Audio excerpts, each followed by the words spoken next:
Hi everyone, Anthony Fantano here, internet's stuffiest music nerd. Little runny nose right now. And, you know, it's time for another one of these quick weekly gauntlet reviews where I talk about a group of releases as well as tracks. There's just been too much awesome stuff going on over the past week, and something needs to be said.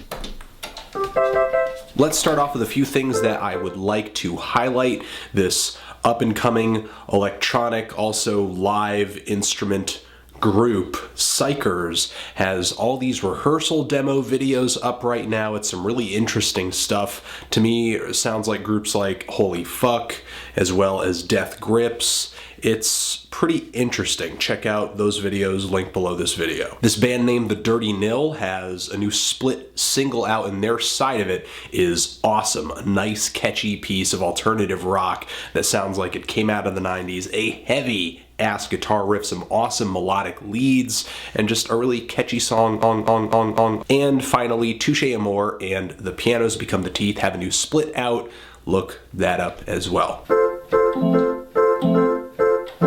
Anamanaguchi, Meow, the New York chiptune rock outfit, has dropped their first single from their forthcoming album, their first full-length LP in a while. The name of the LP is Endless Fantasy, and this song sounds like the beginning of an endless fantasy. It's titled Meow, Meow, Meow, Meow. Yeah, there's a bunch of cat sounds in it, but man, it is more hyper melodic and energetic than ever. Anamanaguchi really stepped up with the production this time. It is just so thick, so dense, so detailed, just filled with rich, lush, neon-colored synthesizers. It's so freaking powerfully fun and overwhelming. I mean, it is just party. Party, party, party, party. Kitty Pryde, Dead Island, the indie Tumblr rap princess, has a new track out, a new video along with it. A lot of people are saying that she's kind of upped the quality of her rapping on this song. She's sounding better. She's becoming an artist who's worth paying attention to. And I was impressed with some things in this track. I like the instrumental. I like the vocal sample in it, which I believe came from a Major Lazer cut. And you can certainly hear that Kitty is flowing really well underneath this beat, but her vocals are so muffled, I can barely make out anything she's saying. You know, I know there's more to hip-hop than just lyrics, but I feel like her especially, I would love to hear what she's saying. At this point in her career where she's growing, she may be putting out a full-length project later this year. She's kind of forming this persona and forming this style past the songs that initially made her famous, and I feel like the lyrics play an important part of that progression.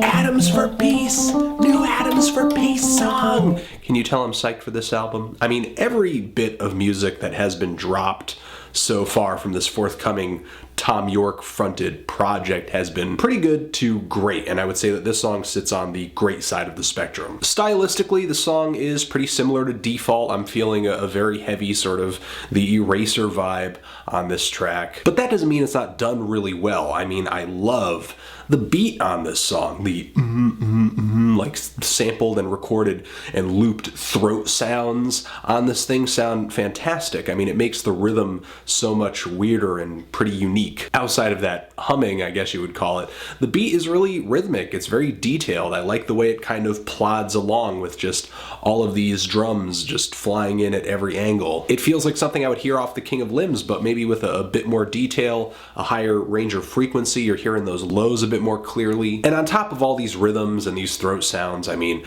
Tom York lays out all of these weary, just very somber vocals, that and some acoustic guitar being matched up with all these electronics. I mean, some really raw, clean acoustic guitar playing some really beautiful chords. I mean, what's not to like on this track?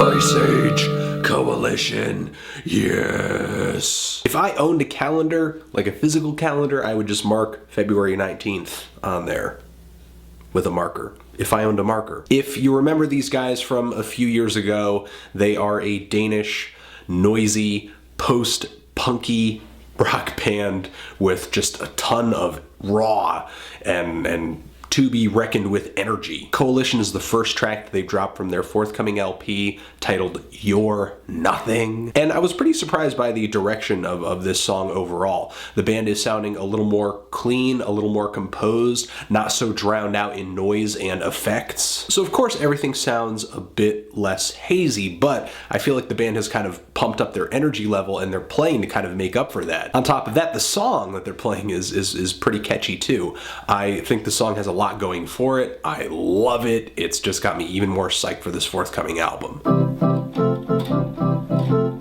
New David Bowie track. Where Are We Now? David Bowie's 66th birthday is this month, and with this new LP that this song comes from, he's going to be releasing his 30th studio recording. Amazing accomplishment. There are few artists whose influence is as far-reaching as David Bowie's. Everything from art rock to glam rock to pop rock, and he championed numerous great groups through either covers or production or songwriting like the Stooges and Mott the Hoople, Iggy Pop, the Velvet Underground, and the guy put out at least half a dozen classic records in his heyday. But to be completely honest, I was kind of underwhelmed by this track. I wasn't really in love with it. I thought the instrumentation, the production was kind of hollow, lifeless, made it feel like an adult contemporary track. However, I mean, I don't really expect that much from David Bowie at this point. Not that he's not capable of making great music still, I'm just feeling like he's made so much great music already. I'm not, gonna get angry or get upset if this record, isn't awesome or fantastic. It's not gonna make or break my opinion of David Bowie. In terms of songwriting and vocals, the track is very syrupy, it's very weary, kind of saddening. I feel like the emotion that David Bowie puts into this track is the greatest thing it has going for it. Although there are times when I feel kind of ambiguous about the vocals. I can't tell if the way David Bowie's singing is due to some kind of vocal weakness or the message and the places that he's talking about in these lyrics just have such a great personal meaning for him.